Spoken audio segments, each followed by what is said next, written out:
play about an impostor and a religious hypocrite who is very generously brought in to live in the home of Orgon, where he promptly weasels his way into an engagement with Orgon's daughter, even as he is attempting to seduce Orgon's wife, Elmire.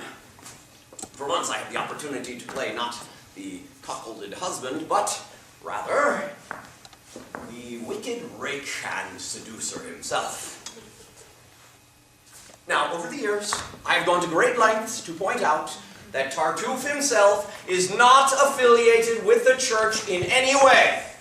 And while his dialogue may smack of the parlance of the pious in order to manipulate his victims, Tartuffe is clearly an independent charlatan.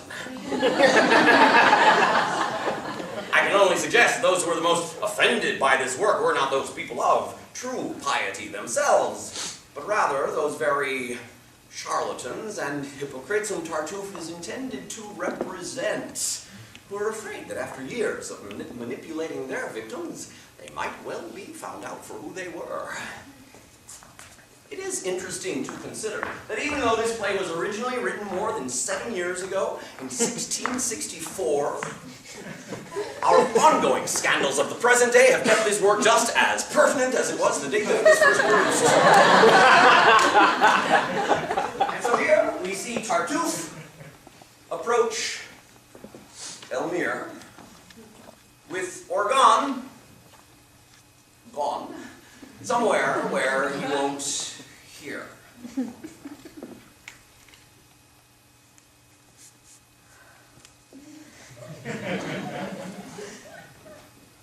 Because one loves the glories of the Lord does not suggest his works ought to be ignored. One should not put up spiritual fences to hide from the arousal of the senses. Divine works bear our holy Savior's mark, and in you lights a most auspicious spark. In you rests heaven's beauty, charm, and grace, that tender arm, that throat, that angel's face. How might I gaze at one built so sans flaw, and not regard the Maker with great awe, expressing love both earthly and divine, as God's self-portrait deep in you does shine.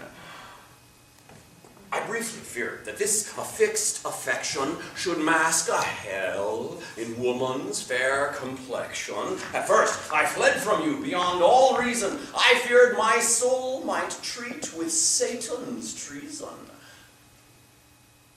But soon the notion struck my soul most clear. One might, to God, through earthly joy get steer, achieving passage through those perfect gates, arising through the glory he creates. I don't mean here to overstep my bounds, to offer up my heart with feeble sounds, nor to suggest that I somehow deserve the knowledge of your loving touch, your curve. I open here my heart, which you may trample, or but allow a taste of heaven's sample.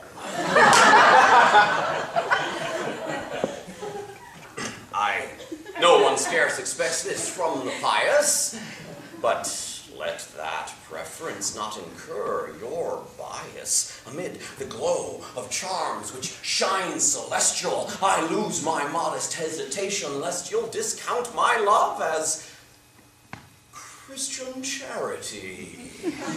My pious stance is mere posterity. The world may paint me as a soul angelic, while I know that perception as mere relic. What you perceive in hot, prolonged days, I manifest in humble, loving praise. If this seems contradictory position, fix blame upon the object of my mission. For no amount of earnest flagellation could keep my keen desire from graduation. Your love did spark my holy veneration, while weaker thoughts drove to penetrate.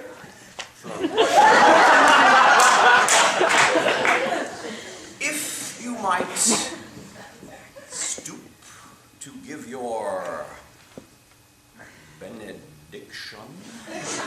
relieving me of manly predilection, all day and night I'd gladly sing your praise in thanks to God for my remaining days.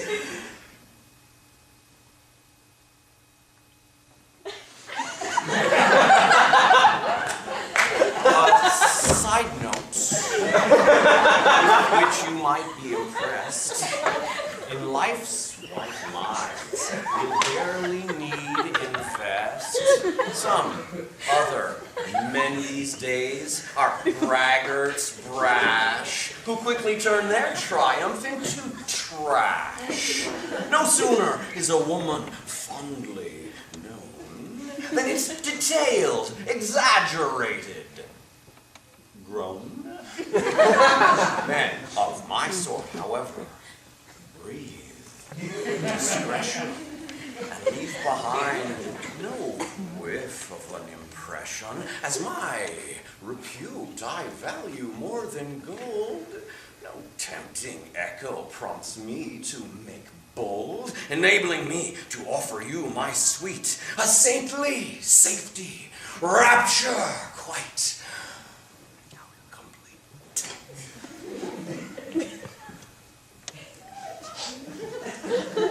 I know that good which on your soul is written would not condemn one so acutely smitten. You know the reach of human limitation and might forgive a moment's violation. But more than any other, know you this: no human is immune to dreams of bliss. As the scene draws to a close,